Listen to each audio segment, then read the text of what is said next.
Mi mamá siempre decía que yo era la tonta y que iba a asegurarse de que así me quedara para siempre. Desde que nacimos, a cada uno de sus hijos nos colgó una etiqueta que no podíamos quitarnos, como si fuera una condena. Natalie era la lista, Eden la bonita, Miles el fuerte y yo, pues la tonta. Pero no solo nos ponía nombres, también nos castigaba si se nos daba bien algo que no correspondía a nuestro papel. Según ella, era para que todo el ecosistema familiar se mantuviera en orden. Decidió estas categorías apenas con vernos, desde que salimos del hospital. Natalie era callada y parecía analizarlo todo, así que le tocó ser la inteligente. Eden nació con facciones delicadas y eso bastó para que fuera la bonita. Miles era un bebé grandote que lloraba como si le fuera la vida en ello, así que a él le tocó ser el fuerte. Yo fui la última, la más chiquita, y me costaba hasta respirar. Mamá dijo que eso solo podía significar que era tonta. Lo peor es que puso esas etiquetas en nuestros certificados de nacimiento, como si fueran diagnósticos médicos. Cuando mi papá se dio cuenta de que mi mamá iba en serio con todo esto, no pudo soportarlo y se fue. Para mi mamá, su partida solo confirmaba que su sistema funcionaba mejor sin él. Si Natalie tenía problemas con matemáticas, mi mamá le resolvía el problema y si yo intentaba ayudarle, me soltaba un golpe, porque según ella, una tonta no sabe nada de eso. Cuando empecé a crecer y me puse más alta que Eden, mi mamá me obligaba a caminar encorvada hasta que la columna se me chuecó de verdad, porque la tonta no podía destacar en nada. Me sacó de la escuela después de tercero de primaria, diciendo que no tenía remedio, aunque en realidad fue porque vio que leía mejor que los niños mayores. Miles no podía llorar ni aunque se rompiera un hueso, porque el fuerte no debía mostrar debilidad. Y cuando Eden subió de peso, como cualquier adolescente, mamá la puso en dietas tan duras que a veces se desmayaba, porque la bonita tenía que ser flaca a fuerza. Mientras crecíamos y empezábamos a mostrar talentos que no cuadraban con sus etiquetas, mi mamá se puso todavía peor. Cuando Eden demostró ser buena para el deporte, le dio pastillas que le tiraban el cabello, porque para ella una bonita no podía sudar. A Miles lo ponía a cargar pesas desde niño, y terminó con las articulaciones mal, tanto que a los 20 ya necesitaba bastón. Cuando Natalie empezó a pintar increíble, mamá le quemó sus cuadros en la cara,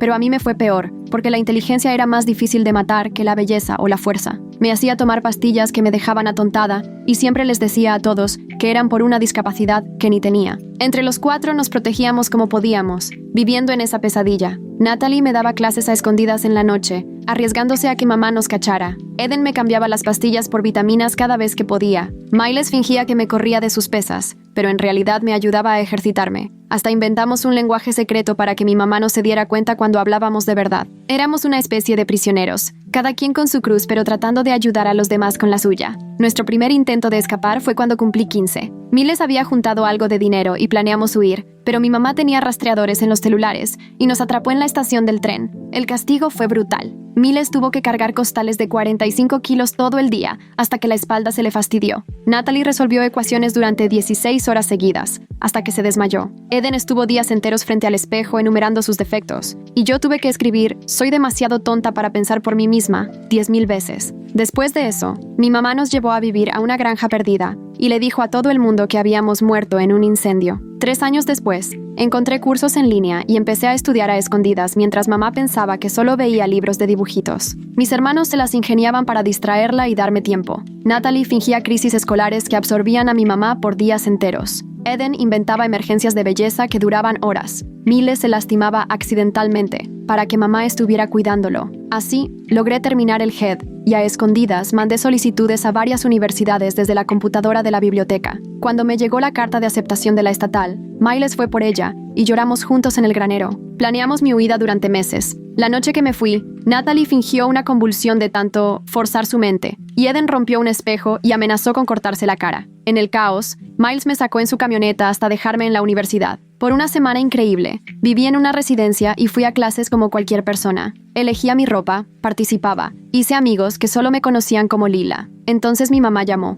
¿De verdad creíste que no me iba a enterar?, me dijo con una calma que daba miedo. La escuela llamó por tus expedientes médicos. Ya te di de baja. Miles te va a llevar a casa. Me di la vuelta y ahí estaba Miles, parado en la entrada con una cara de culpable que me partió el alma. Detrás de él, mi mamá con una bolsa de médico. «Perdóname», murmuró Miles. Mi mamá me amenazó con dejar ciega a Eden, y a Natalie le prometió que le iba a inutilizar las manos. Sonreía mientras preparaba una jeringa. «Por andar de lista, ya echaste a perder todo el ecosistema. dijo acercándose. Hay que arreglar ese cerebro hiperactivo de una vez. El Dr. Benson ya nos espera. Él hace lobotomías especiales que solo dañan lo necesario. Mientras Miles me apretaba los brazos y mi mamá levantaba la aguja, dijo las palabras que nunca voy a olvidar. No te preocupes, mi amor. Cuando terminemos, ni te vas a acordar que alguna vez quisiste ser algo más que tonta. Vi cómo la aguja se acercaba y el líquido transparente adentro, mientras Miles me apretaba más fuerte. El corazón me latía tan duro que sentía que iba a explotar cuando la aguja tocó mi piel. Fue justo entonces que empezaron a golpear la puerta de mi dormitorio tan fuerte que hasta el marco tembló. Mamá guardó la jeringa en la bolsa justo cuando la puerta se abrió de golpe. La oficial de seguridad, Calliope Nash, entró rápido con la mano en la radio, mirándonos a los tres ahí, congelados. Miles seguía sujetándome los brazos. Mamá cerraba la bolsa tratando de verse tranquila. Nash se puso entre ellos y yo. Le quitó a Miles las manos de encima y me puso detrás de ella, junto a la puerta. Yo estaba tan temblorosa que apenas podía mantenerme de pie y los dientes me castañaban como si tuviera frío. Mi mamá empezó a hablar con ese tono de voz calmado que usa cuando está en modo doctora, diciendo lo preocupada que estaba por mi salud mental y que necesitaba ayuda urgente. Comentó que yo tenía episodios y que me inventaba historias sobre la familia. Nash se fijó en las marcas rojas de mis brazos, justo donde Miles me había sujetado, y luego volteó a ver la bolsa médica de mi mamá, que estaba sobre mi escritorio. Quise decir algo, pero apenas y me salió la voz, toda temblorosa y cortada. Nash me preguntó qué tenía la bolsa y, entre el rechinar de mis dientes, logré decir, jeringa. Mi mamá aseguró que solo era medicina para mi condición, pero Nash no le creyó ni tantito. De inmediato pidió refuerzos por radio y se paró en la puerta para que nadie pudiera salir. Mi mamá intentó pasar, pero Nash levantó la mano y dijo que todos se quedaran ahí hasta aclarar las cosas. Llegaron otros 2 guardias de seguridad, y Nash les pidió que vigilaran a mi mamá y a Miles, mientras ella se quedaba a solas conmigo. Le conté lo de la aguja y la amenaza de lobotomía que mi mamá me hizo. Las palabras me salían todas atropelladas y llenas de miedo. El rostro de Nash pasó de estar preocupado a estar francamente horrorizado, y alcanzó a pedir una ambulancia por radio. Mi mamá no dejaba de tratar de meterse a la conversación y dar su versión, pero Nash la calló de inmediato. La ambulancia llegó, aunque para mí fue como si hubiera tardado horas, aunque seguro solo pasaron unos 10 minutos. Los paramédicos me revisaron y encontraron la pequeña marca roja donde la aguja me había picado. Me subieron a la ambulancia mientras Nash le decía a mi mamá y a Miles que tendrían que ir a la estación a responder preguntas. Ya en urgencias, la doctora Leora Kimura revisó el lugar de la inyección y le tomó fotos con una cámara especial. Midió las marcas rojas de mis brazos y fue anotando todo en su computadora. Ordenó análisis de sangre de inmediato para ver si me habían inyectado algo. Sentí que la enfermera me sacaba litros de sangre en tubos, mientras la doctora Kimura me hacía preguntas sobre lo que había pasado. Le conté de las pastillas que mi mamá me daba desde años atrás, esas que me mareaban y me hacían sentir confundida. La cara de la doctora se iba poniendo más seria a medida que le contaba lo de la supuesta discapacidad de aprendizaje que me había inventado mi mamá. Ordenó más pruebas, hasta muestras de cabello para ver si tenía rastros de medicamentos de meses atrás. La enfermera me cortó pequeños mechones de la cabeza y los guardó en bolsas de evidencia. También tuve que hacer pipí en un vasito y me tomaron muestras del interior de la boca. La doctora Kimura me dijo que iban a hacer todas las pruebas posibles para averiguar qué me había estado dando mi mamá. Pasé toda la noche en el hospital entre exámenes y estudios, y hasta me hicieron una tomografía para checar si había daño cerebral por tantos medicamentos. Al día siguiente, una señora llamada Leandra McGuire, de la universidad, fue a verme. Se presentó como mi asesora de casos y llegó con una carpeta llena de papeles. Me explicó que en la oficina de registros habían encontrado los documentos que mi mamá usó para darme de baja, donde decía que yo tenía una discapacidad cognitiva severa y que era incapaz de funcionar en la escuela. Leandra dijo que era obvio que esos papeles eran falsos, porque yo había ido a clases una semana sin problema. Me ayudó a llenar algo que se llamaba bloqueo FERPA, para que mi mamá ya no pudiera ver mis registros escolares. Nos pasamos una hora revisando formularios para medidas de seguridad dentro del campus, y Leandra empezó el proceso para una orden de restricción contra mi mamá, que aunque iba a tardar unos días, la seguridad del campus ya tenía su foto. Usé mi celular para avisarles a mis hermanos con nuestro viejo código de ¿estás bien? Eden me respondió diciendo que mi mamá estaba en casa gritándole a todos que yo había arruinado todo y que estaba hablando con abogados para intentar conseguir la tutela legal sobre mí. Ahora decía que yo no era capaz mentalmente y necesitaba que alguien tomara decisiones por mí. Eden me advirtió que mi mamá ya había contactado a 3 doctores diferentes para pedirles que firmaran papeles sobre mi supuesta discapacidad. Hay algo bien inquietante en la manera tan calculadora de mi mamá para controlar todo, asignándonos roles desde que nacimos según lo que ella pensaba de cada quien. Me da mucha curiosidad por qué está tan obsesionada con esas etiquetas rígidas, al grado de medicar y dañar a sus propios hijos. Leandra llamó a alguien de servicios legales y al poco rato llegó una abogada joven, Linnea Feltz, que que se veía lista y empezó a tomar nota de todo lo que le conté. Nos dijo que teníamos que documentar absolutamente todo para defenderme del intento de tutela, y me pidió que escribiera todo lo que recordara de las pastillas y el maltrato. Hicimos listas de las veces que mi mamá nos castigó por sobresalir en lo que se suponía que no debíamos. Linnea me explicó que mi pase a la universidad y mis calificaciones iban a servir para demostrar que no tengo ninguna discapacidad mental. Ese mismo día se presentó la detective Lucinda Bridges para tomarme la declaración oficial. Me pidió que le contara paso a paso lo que pasó en el dormitorio y grabó todo en un aparatito. Me preguntó sobre el abuso de años y le expliqué lo de los roles que mi mamá nos imponía. Quiso saber si tenía pruebas y me acordé de las actas de nacimiento que alguna vez mencionó Miles, donde mi mamá había escrito los roles de cada quien. La detective Bridges lo apuntó y dijo que iba a ver cómo podía conseguir copias en la oficina de registros del condado. Pasé los siguientes 2 días juntando todo lo que tenía. Saqué mi certificado de JED, de donde lo había escondido en el granero, imprimí mi carta de aceptación en la computadora de la biblioteca y tomé capturas de pantalla de todos los mensajes de texto que mis hermanos me habían mandado con historias de lo que mi mamá nos hacía. Linnea se sentó conmigo en la cafetería del hospital organizando todo, sacando copias y acomodando la evidencia en carpetas con etiquetas como competencia académica,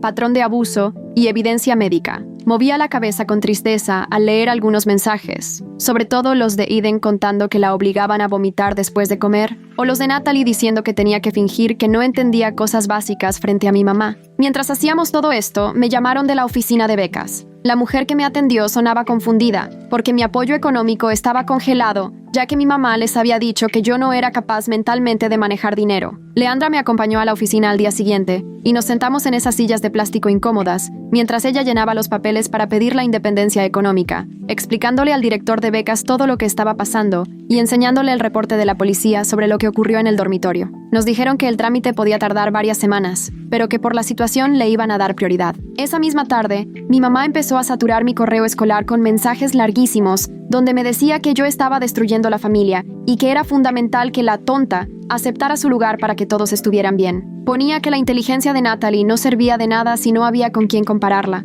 que la belleza de Eden perdía valor si todos éramos iguales, y que la fuerza de Miles solo importaba si protegía a los que consideraba débiles. Linnea me aconsejó guardar todos esos correos, pero que no respondiera, porque eran una prueba clarísima del tipo de abuso de mi mamá, y nos iban a servir mucho para el caso. Los fui reenviando a una carpeta, y traté de no leerlos mucho porque de plano me ponían a temblar. 3 días después, la doctora Kimura me marcó para darme los resultados de los análisis de sangre. Habló con mucho cuidado para explicarme que encontraron rastros de sedantes en mi cuerpo, compatibles con una exposición prolongada, y que era un tipo de medicamento que normalmente se recetaba para ansiedad severa, pero que en alguien que no lo necesita puede provocar confusión y problemas cognitivos. Me dijo que iba a pedir estudios de folículos capilares, porque así podían saber si en meses o incluso años anteriores también había estado expuesta a esos fármacos, y que toda esa evidencia podía ser clave para acusar a mi mamá por envenenamiento o agresión. Esa noche, Miles me llamó llorando tan fuerte que al principio ni le entendía. No dejaba de repetirme que lo sentía, hasta que por fin pudo decirme que mamá lo estaba obligando a escoger entre ayudarla a traerme de regreso a casa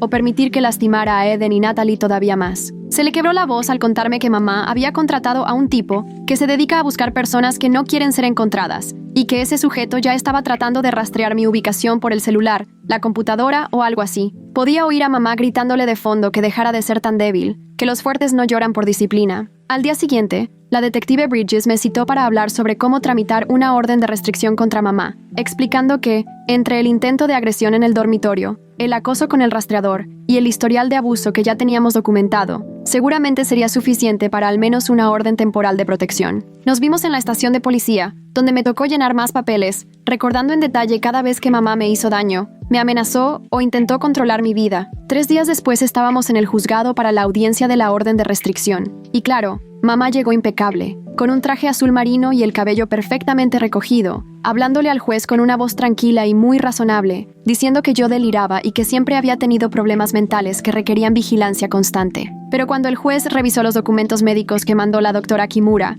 leyó los correos de mamá sobre el ecosistema familiar y vio las fotos de los moretones que el oficial Nash tomó en mis brazos tras el incidente en el dormitorio, su cara fue cambiando poco a poco. Nos concedió una orden de restricción temporal de 2 semanas y programó otra audiencia para decidir si la hacía permanente, advirtiéndole a mamá que si intentaba contactarme, la iban a arrestar. Apenas salió del juzgado, empezó a buscar la manera de saltarse la restricción usando a otras personas. Primos con los que ni hablaba me mandaban mensajes diciendo que le estaba rompiendo el corazón, y viejos conocidos de la familia me llamaban al dormitorio para decirme que era egoísta y que estaba destruyendo a mi familia. Linnea anotó cada contacto como una violación al espíritu, si no a la letra, de la orden, y así fuimos reforzando el argumento de que mamá no respetaba límites, ni siquiera con la ley encima. Luego alguien subió la dirección de mi dormitorio a un foro de internet sobre hijos problemáticos, diciendo que yo era inestable y peligrosa, y que había dejado a mi pobre madre sola con mis hermanos después de años de sacrificio. El área de sistemas de la universidad me ayudó a recopilar pruebas del doxing, tomaron capturas de pantalla y rastrearon las IP, mientras seguridad intensificó rondines cerca del edificio y checaba las identificaciones de quien no pareciera estudiante. Al día siguiente del doxing, la universidad le prohibió oficialmente la entrada a mamá, y el oficial Nash fue hasta la granja a entregarle la orden, avisándole que si se presentaba en el campus la iban a arrestar en el acto y la acusarían de allanamiento. 2 días después, encontré un paquetito atorado entre las cuentas y volantes de mi buzón. Adentro venía una USB con una nota de Miles que solo decía evidencia. La conecté a mi laptop y me topé con copias escaneadas de nuestras 4 actas de nacimiento. Me temblaban las manos al ver lo que mamá había escrito en cada una. Justo ahí, en el apartado de condiciones médicas, puso a mano los roles que nos asignó, con su perfecta letra cursiva. En la de Natalie, puso inteligente, función cognitiva excepcional. En la de Eden, bonita, prioridad estética. En la de Miles, fuerte, se requiere dominio físico. Y en la mía, tonta, capacidad severamente limitada. Literalmente nos etiquetó en documentos oficiales como si fueran diagnósticos de verdad. Imprimí copias y fui corriendo a la oficina de Linnea hasta sin abrigo. En cuanto vio las actas de nacimiento, se le fue el color de la cara. Esto es abuso premeditado documentado desde el nacimiento, me dijo. Jamás había visto una evidencia tan clara en 20 años de experiencia. Enseguida empezó a sacar copias para el expediente y aseguró que esto iba a ser la prueba estrella para la audiencia de la orden de restricción definitiva. Esa misma tarde, mi celular vibró con un mensaje de Eden usando nuestro viejo código. Cuando por fin lo descifré, sentí que se me caía el estómago. Se había desmayado en la granja y mamá tuvo que llevarla al hospital. El doctor que la atendió notó que estaba muy por debajo de su peso y le preguntó a mamá sobre sus hábitos alimenticios. Mi mamá le dijo que Eden solo estaba estresada porque su hermana problemática había abandonado a la familia y estaba inventando cosas. Eden comentó que el doctor le daba mala espina, pero no quiso insistir porque mamá estuvo presente todo el tiempo. Le mandé un mensaje a Eden para ver si podía conseguir copias de esos expedientes médicos. Yo estaba muerta de miedo, pero Eden dijo que lo intentaría porque cada día mamá se ponía peor con ella. Ahora la hacía pesarse 3 veces al día y todavía le daba menos comida. Al día siguiente, la detective Bridges llamó con una noticia que no esperábamos. Una vecina de la granja había visto la investigación en las noticias y decidió avisar a la policía. Esta señora contó que llevaba años oyendo gritos muy extraños en la casa y que le llamaba la atención que llegaran camiones de suministros médicos con una frecuencia que no era nada normal para una familia. Siempre se preguntó qué pasaba ahí, pero mamá les decía a todos que éramos niños educados en casa con necesidades especiales y que por eso necesitábamos tanta atención médica. Bridges añadió la declaración de la vecina al caso que estaban armando contra mamá. Linnea decidió que ya era hora de ir contra el Dr. Benson también y presentó una queja formal ante la Junta Médica Estatal por su papel en toda la amenaza de la lobotomía de mamá. Aunque el doctor no hubiera hecho nada todavía, con solo planear ese tipo de procedimiento en una persona sana, ya estaba violando todas las reglas éticas de la medicina. La Junta Médica confirmó que iban a abrir una investigación y que pedirían los expedientes de sus pacientes. 3 días después, Linnea me llamó con noticias muy malas. Mamá había solicitado la tutela de emergencia sobre mí, argumentando que yo tenía una discapacidad grave y que podía hacerme daño si no estaba bajo vigilancia todo el tiempo. El tribunal agendó una evaluación para la semana siguiente. Linnea luchó hasta que aceptaron que la evaluación la hiciera un especialista independiente y no el doctor que mamá quería. Que Miles dejara esa memoria USB fue como encontrar el diario del villano, donde hasta le pone en la portada «Plan malvado». Mamá literalmente nos etiquetó a sus hijos como si fuéramos latas en el súper en las actas de nacimiento. Linnea me preparó para lo que podía pasar y me dijo que solo fuera yo misma y respondiera con la verdad. La evaluación fue en una oficinita dentro del juzgado. La evaluadora era una señora de unos 50 años con cara amable, pero muy observadora. Me pasé 3 horas contestando preguntas, haciendo pruebas sencillas de memoria y lógica, platicando mi historia escolar y contando el abuso que viví. Me puso a resolver problemas de matemáticas, leer y explicar textos, y demostrar que entendía conceptos abstractos. Cuando le enseñé mi certificado de GED y la carta de aceptación de la universidad, se quedó con cara de sorpresa. «Tu mamá asegura que tienes la capacidad mental de una niña pequeña», me dijo despacio. Le mostré el acta de nacimiento donde mamá, con su propia letra, me había puesto la etiqueta de tonta desde que nací. La evaluadora tomó notas detalladísimas y me explicó que iba a necesitar tiempo para analizar todo antes de dar su recomendación al juez. Mientras tanto, Leandra estaba consiguiéndome apoyo de salud mental. me conectó con un grupo de sobrevivientes de abuso familiar que se reunía cada semana en la universidad. Había lista de espera larguísima para terapia individual, pero por lo menos el grupo me daba un espacio donde hablar con gente que realmente entendía por lo que estaba pasando. La primera sesión estuvo pesada, pero escuchar a los demás me ayudó a sentirme menos sola y menos loca. Una de las chavas ahí había vivido algo muy parecido. Sus papás también la habían hecho creer que era el fracaso de la familia. Esa noche, Miles me mandó un mensaje que me hizo llorar. Fue a una clínica donde le sacaron radiografías en las articulaciones, y ahí salió todo el daño por cargar pesas desde los 6 años. Tenía lesiones en las rodillas, los hombros, la espalda, y probablemente iba a necesitar cirugía en algún momento. Ver el daño real, así en blanco y negro, está rompiendo años de lo que mamá me metió en la cabeza, me escribió. Por fin me estoy enojando por todo lo que le hizo a mi cuerpo según para hacerme fuerte. Estaba pensando en ir a la policía,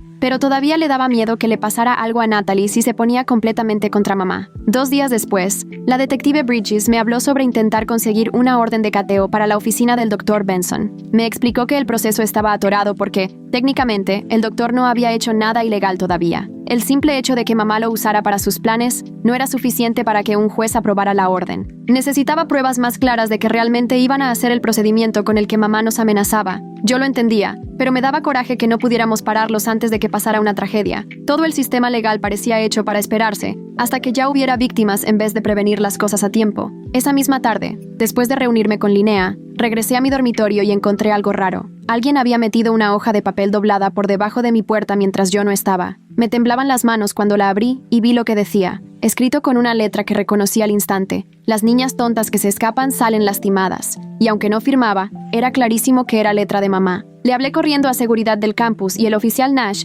llegó a recoger la nota para guardarla como evidencia. Seguridad se pasó horas revisando las cámaras del pasillo, pero quien la dejó se las arregló para no salir en ninguna. Sabía perfectamente en dónde estaban los puntos ciegos, así que claramente fue algo planeado. Nash aumentó las rondas cerca de mi edificio y me recomendó que cambiara mis rutas para ir a clases. Al día siguiente, cuando agarré mi mochila para irme, se me hizo más pesada de lo normal, aunque no había metido nada nuevo. Vacié todo sobre la cama y empecé a revisar todos los compartimentos. Fue ahí cuando lo encontré. Cosido en la parte de abajo, alguien había abierto la tela y metido un rastreador GPS. Luego lo volvió a cerrar con una costura tan bien hecha que apenas si se notaba, pero se sentía el aparato de plástico adentro. La detective Bridges vino a recogerlo y dijo que lo iban a revisar para buscar huellas. Agregó cargos de acoso a la lista de delitos que estaban armando contra mamá. El rastreador era caro y seguramente llevaba días transmitiendo mi ubicación. Más tarde esa semana, recibí buenas noticias de control escolar. La universidad aceptó que me reinscribiera en 2 materias de manera provisional mientras se resolvía todo el rollo legal.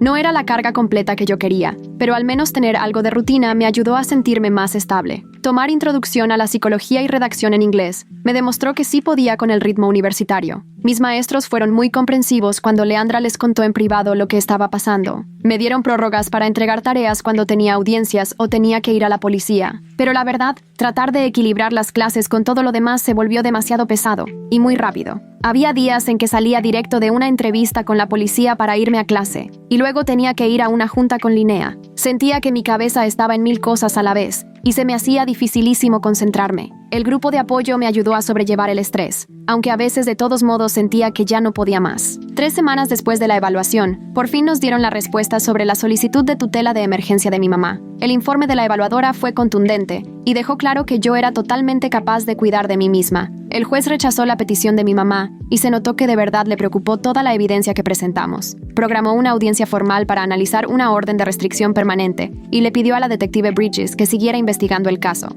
Por lo que me contaron mis hermanos, mi mamá se lo tomó pésimo. Esa noche, Natalie me mandó un mensaje asustada, usando nuestro código secreto. Mamá me dijo que si testificaba en su contra, me iba a destrozar las manos para que nunca pudiera escribir ni usar la computadora, me escribió. Natalie ya estaba pensando en huir, pero no tenía idea de a dónde ir ni cómo sobrevivir sola. Nunca la dejaron trabajar ni aprender cosas básicas para la vida. En cuanto leí lo que me puso, se lo conté a Linnea y a la detective Bridges. Nos pusieron en contacto con una trabajadora social, Justina Wilkerson, que se especializaba en ayudar a víctimas de abuso a salir de casa de forma segura. Justina empezó a planear con mis hermanos posibles rutas de escape para cuando estuvieran listos, compartiéndoles información sobre refugios y opciones de transporte por mensajes codificados. El verdadero reto era romper el control psicológico al que estuvieron sometidos tantos años y el miedo a irse. Mi mamá les había metido la idea de que no podrían sobrevivir sin ella, aunque los estuviera destruyendo. 2 días después, recibí una llamada que me hizo llorar de nervios y alivio al mismo tiempo. Eden por fin se había escapado a un refugio para mujeres, después de que mi mamá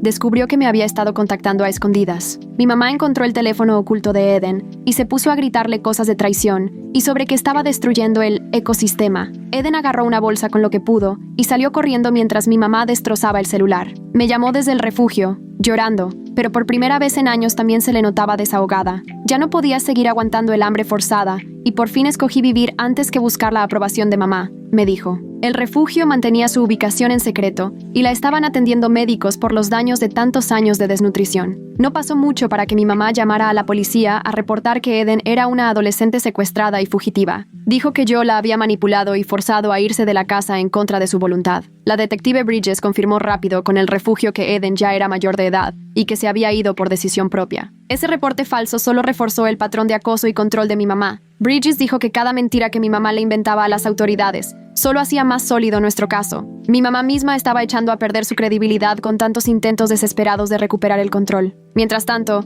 Eden por fin podía comer bien sin que nadie la estuviera vigilando. Me contó que el personal del refugio se quedó impactado al ver lo poco que pesaba para su talla. La pusieron en contacto con médicos que atienden a personas en recuperación de trastornos alimenticios. Eden me dijo que le costaba trabajo comer sin sentir culpa, pero estaba decidida a recuperarse. Quería estar fuerte para poder testificar sobre todo lo que mi mamá nos había hecho. Al día siguiente, Linnea empezó a juntar pruebas para una demanda civil por acoso, usando todo lo que mi mamá había hecho en internet, guardando capturas de las publicaciones, donde decía que yo estaba loca y era peligrosa, documentando todas las cuentas falsas que había creado para difamarme, rastreando las publicaciones originales donde filtró la dirección de mi dormitorio. Tenía el escritorio lleno de papeles que mostraban cómo mi mamá se metía a foros de padres, diciendo que yo era una fugitiva con daño cerebral severo, que necesitaba regresar a casa para recibir atención médica. Había hecho volantes falsos de persona desaparecida con mi foto diciendo que tenía la mente de una niña de 5 años, y hasta creó una página con el nombre Ayudemos a traer a Lila a casa, llena de historias inventadas sobre supuestas discapacidades mías.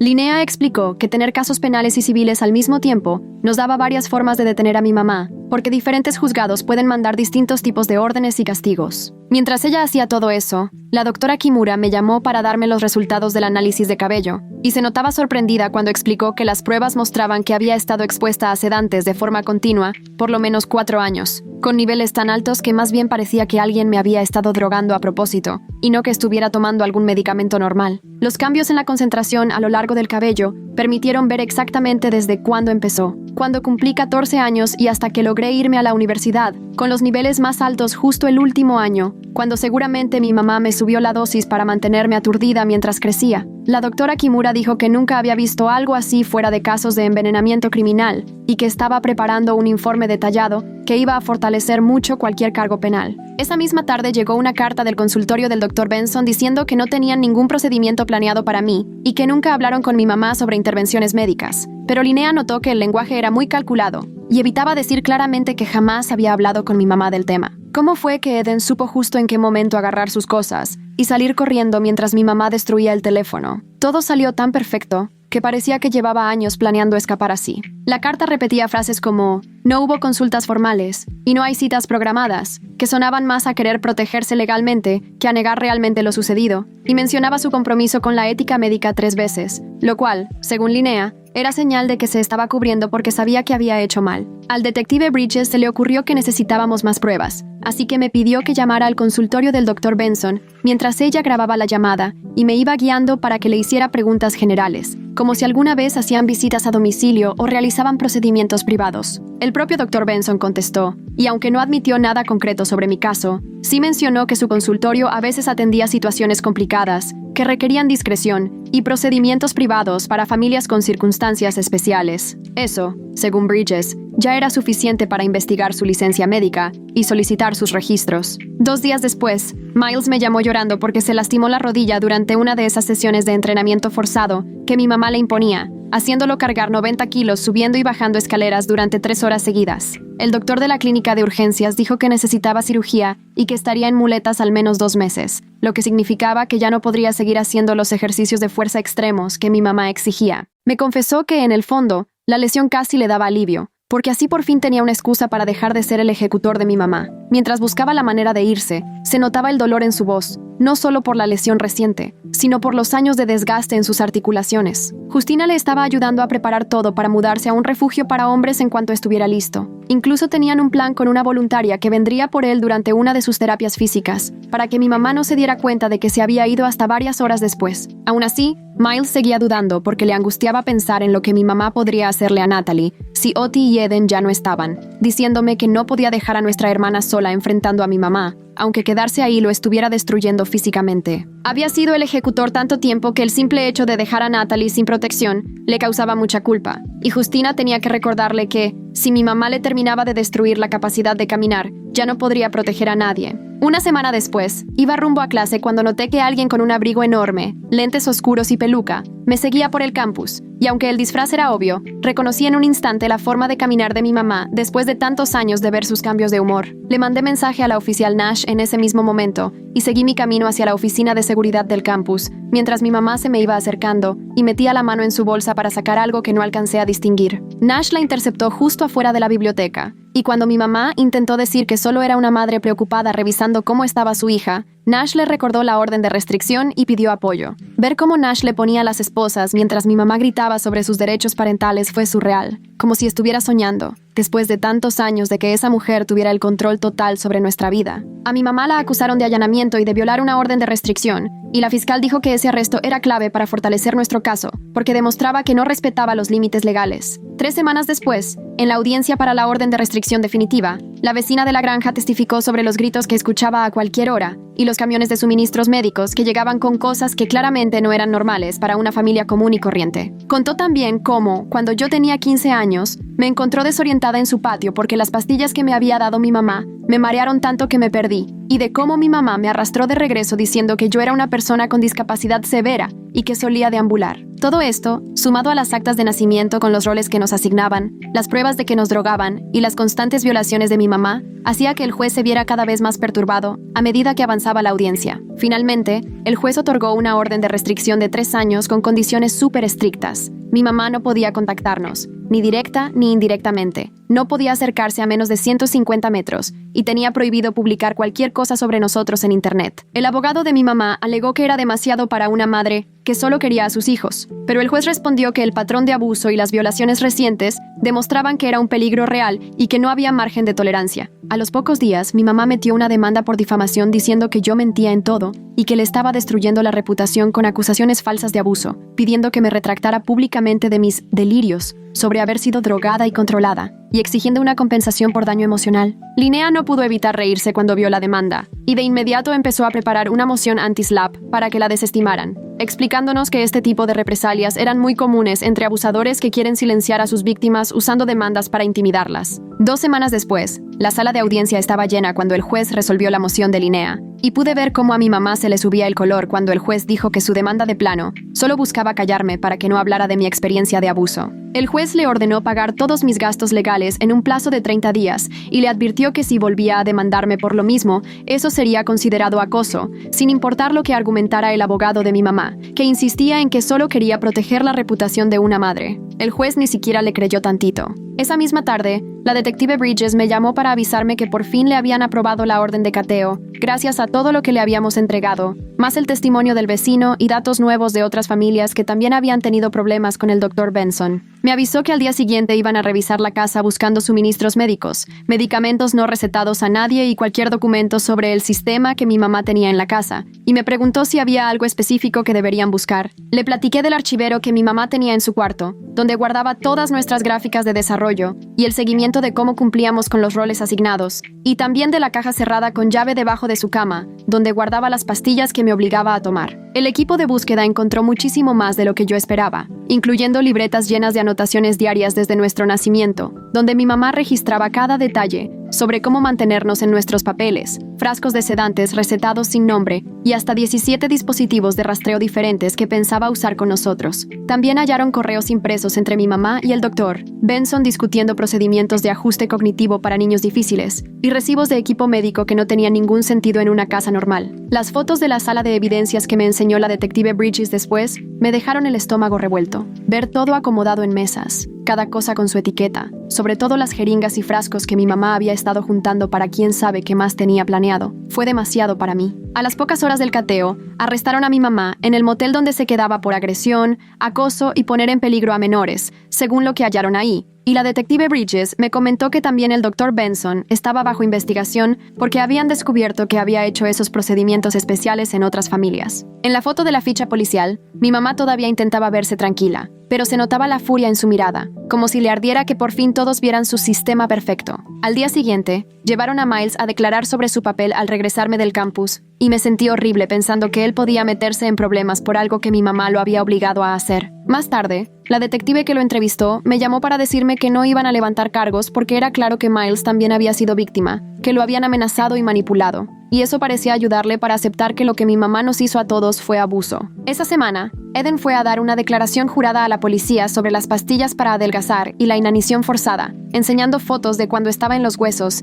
y expedientes médicos de varios desmayos que mi mamá nunca atendió. Natalie mandó su declaración por escrito, con fotos de los cuadros que le quemaron y descripciones detalladas de los castigos que le tocaban por mostrar talento artístico, además de testimonios de 2 exvecinos que vieron el humo cuando mi mamá quemaba su arte. El valor que tuvieron ellas al hablar hizo que el caso fuera mucho más sólido, y el fiscal dijo que el hecho de que los 4 hermanos confirmaran el patrón de abuso hacía casi imposible que mi mamá alegara que todo era invento de un solo hijo problemático. 3 días después, mi mamá pagó la fianza y de inmediato empezó a aparecerse en el juzgado durante mis audiencias de apelación de la orden de restricción, parándose justo a 151 metros de distancia, que técnicamente estaba fuera del límite, pero era evidente que solo quería asustarme. Cada vez que se presentaba, la seguridad del campus o los oficiales del tribunal tomaban fotos y medían la distancia, sumando más pruebas de que ni enfrentando cargos graves podía respetar los límites. El trauma me pegó fuerte cuando ya no había peligro inmediato, y me sorprendía a mí misma saltando cada vez que alguien pasaba detrás de mí, o sin poder dormir porque cualquier ruido me hacía pensar que mi mamá había encontrado la forma de burlar la orden de restricción. Me despertaba a las 3 de la mañana, empapada en pánico, sintiendo que escuchaba su voz o ese olor a medicina de las pastillas que me obligaba a tomar, aunque en el fondo sabía que no podía acercarse. Leandra me ayudó a apuntarme en la lista de espera para terapia de trauma en el centro de orientación de la uni, pero me dijeron que podía tardar semanas en abrirse un lugar porque había muchísimos estudiantes buscando ayuda. También me conectó con un grupo de apoyo en línea para quienes han sufrido abuso familiar, y la verdad eso me ayudó mucho, al darme cuenta de que había más personas que entendían lo que es temerle a tu propia madre. La fiscal Laurel Atkins citó a Linnea y a mí para platicar sobre un acuerdo que pensaba ofrecerle a mi mamá. Ella se declararía culpable de agresión y acoso a cambio de que le quitaran los cargos más graves. Nos explicó que los juicios suelen ser muy pesados para las víctimas porque hay que testificar y revivir todo con lujo de detalle, y este acuerdo aseguraba que a mi mamá le iban a dar libertad condicional con tratamiento psiquiátrico obligatorio y una orden de restricción de largo plazo para todos nosotros. Ver camiones de suministros médicos haciendo entregas regulares en una casa común me puso a pensar cuánta gente se habrá dado cuenta de que algo raro pasaba, pero nunca se atrevieron a preguntar nada en esa granja. El acuerdo incluía 3 años de libertad condicional, donde cualquier violación la mandaría directo a la cárcel, terapia obligatoria 2 veces por semana que ella tenía que pagar y una orden de restricción de 10 años para los 4 hermanos, sin excepciones, ni por fiestas ni por reuniones familiares. Esa noche hablé con mis hermanos durante horas para decidir si debíamos apoyar ese trato. Miles decía que lo único que quería era que todo terminara. Eden temía que mi mamá encontrara la manera de burlar todo, y Natalie pensaba que quizá la terapia ayudaría a mi mamá a darse cuenta de lo que nos hizo. Al final, estuvimos de acuerdo en que nuestra seguridad era más importante que ver a mi mamá recibir el castigo más severo, y que era preferible tener un resultado seguro a arriesgarnos a un juicio donde algo podía salir mal. 2 días después, todos enviamos cartas al fiscal diciendo que apoyábamos el acuerdo, y mi mamá se declaró culpable en la corte de agresión y acoso, mientras el juez se aseguraba de que entendiera que eso implicaba mantenerse lejos de nosotros por 10 años. Lo del doctor Benson me lo contó después la detective Bridges, quien me llamó para avisar que, tras salir nuestro caso en las noticias locales, otras 3 familias contactaron a la junta médica porque él les había sugerido tratamientos raros para sus hijos, que no eran procedimientos normales. De inmediato le suspendieron la licencia mientras investigaban, y Bridges dijo que probablemente nunca volvería a ejercer, lo que significaba que mi mamá había perdido a su principal contacto médico, el mismo que sí habría hecho esas cosas horribles con las que nos amenazaba. Una semana después, Eden me mandó mensaje para decirme que había encontrado un depa chiquito a 2 cuadras del campus, usando algo del dinero que nuestra abuela nos dejó, y que mi mamá nunca supo que existía, y que por fin estaba comiendo bien después de años de pasar hambre. Me contó que su cuerpo poco a poco estaba recordando lo que era sentirse normal, y que ya estaba en la lista de espera para terapia de trastornos alimenticios en el Centro de Salud Estudiantil, aunque quizá tardaría meses en entrar. Miles también me escribió, contándome que había empezado fisioterapia por todo el daño en sus articulaciones de cargar pesas desde los 6 años, y que el terapeuta se sorprendió de lo mal que estaba. Además, se unió a un grupo de apoyo para hombres que han vivido abuso, y me dijo que lamentaba haber ayudado a mi mamá ese día en mi dormitorio, aunque sabía que quizás yo todavía no podía perdonarlo. Le agradecí que intentara arreglar las cosas, aunque yo no estuviera lista para confiar completamente en él después de lo que pasó. Una tarde, Natalie me marcó para contarme que ya tenía trabajo en la tienda de materiales de arte del centro, y que había vuelto a pintar en el cuartito de atrás durante sus descansos, donde nadie la veía. Todavía no se sentía lista para enseñarle sus cuadros a nadie, porque el recuerdo de mamá quemando sus cosas seguía persiguiéndola, pero con solo volver a agarrar un pincel, sentía que estaba recuperando parte de sí misma. Por fin la oficina de becas procesó mi solicitud de independencia, después de semanas de trámites y juntas, en las que tuve que demostrar que mamá ya no debía meter las manos en mi educación. Me devolvieron todo el apoyo económico y bloquearon mis registros de forma permanente. Así mamá ya nunca podría meterse, lo que significaba que podría inscribirme a clases de tiempo completo el próximo semestre, sin miedo a que ella arruinara nada. Mis hermanos y yo empezamos a escribirnos usando una mezcla de nuestro viejo código secreto y conversaciones normales, porque todos necesitábamos mantenernos cerca, pero también respetar que cada quien estaba lidiando con todo a su manera. Eden se enfocaba en recuperarse físicamente, Natalie reconstruía su lado creativo, y Miles andaba trabajando en la culpa de haber sido el brazo derecho de mamá todos esos años. Al fin salí de la lista de espera para terapia, y conocí a una consejera que era especialista en traumas familiares y problemas de control. Me escuchó sin juzgarme y me explicó que lo que mamá hizo fue abuso psicológico y físico muy fuerte, no solo una crianza estricta como siempre nos decía. Esa noche después de ir a terapia, pude dormir de corrido por primera vez desde que logré salir de ahí. No tuve pesadillas donde mamá me encontraba, ni me desperté asustada pensando que escuchaba su voz. El fiscal me avisó que en la primera revisión de libertad condicional de mamá, la oficial tuvo que advertirle porque intentó contactarnos por medio de una prima que le marcó a Eden para preguntar por qué éramos tan crueles con nuestra madre. La oficial dejó todo por escrito y le dijo a mamá que si volvía a intentarlo se iba directo a la cárcel, y eso me hizo sentir, por fin, que el sistema estaba de nuestro lado. Eden, Natalie y yo quedamos de vernos para un café cerca del campus, y fue la primera vez que estuvimos juntas, sin que mamá controlara cada palabra y cada movimiento. Todas traíamos lo nuestro. Eden seguía demasiado flaca. A Natalie todavía le temblaban las manos y yo no dejaba de voltear para ver quién venía atrás de mí. Pero estábamos aprendiendo lo que era existir siendo nosotras mismas. Eden pidió un plato completo sin estar contando calorías. Natalie se puso a dibujar en las servilletas y yo pude hablar de mis clases sin hacerme la tonta. Nos quedamos ahí como 3 horas, siendo hermanas normales por primera vez en la vida, sin tener que actuar ni temer castigos. Caminando a mi clase de inglés la semana siguiente, me di cuenta de que ya no volteaba para atrás cada 5 pasos, ni estaba planeando por dónde podía salir corriendo en caso de que apareciera mamá. El sol se sentía rico en la cara, los demás estudiantes iban corriendo a sus clases y yo era solo una universitaria más, lista para aprender algo nuevo. Me senté hasta adelante y levanté la mano para contestar una pregunta de la lectura, sin miedo a que por ser lista me fuera a llover un regaño o algo peor. El profe sonrió con mi respuesta y me dijo que era un muy buen punto, algo que en mi casa me habría costado tremenda golpiza, pero aquí solo significaba que le había entendido al tema. Después de clase, me fui a la biblioteca a estudiar para mi examen de psicología, sin encogerme para pasar desapercibida, ni arrastrar los pies para parecer menos capaz. Otros estudiantes estudiaban a mi alrededor, y yo saqué mis libros y marcatextos como si eso fuera lo más normal del mundo, como si yo realmente perteneciera ahí igual que los demás. La tonta estaba estudiando en la universidad y haciendo amigos que solo me conocían como Lila, no como el personaje que me tocó en una familia enferma. Ahora tenía un futuro que mamá siempre dijo que jamás iba a poder tener, y aunque todavía nos falta mucho por sanar, por fin éramos libres de ser quienes realmente somos, en vez de los papeles que ella nos impuso.